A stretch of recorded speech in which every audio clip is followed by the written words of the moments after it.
Alright guys, you're taking a look here at a developing thunderstorm. There's the thunder. Alright, as you can see, we have the whole base in the view. This is absolutely amazing.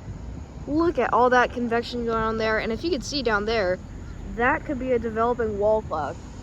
Alright, so just an absolutely incredible storm here, getting all sides of it. But really nice structure, really great convection just popping up there.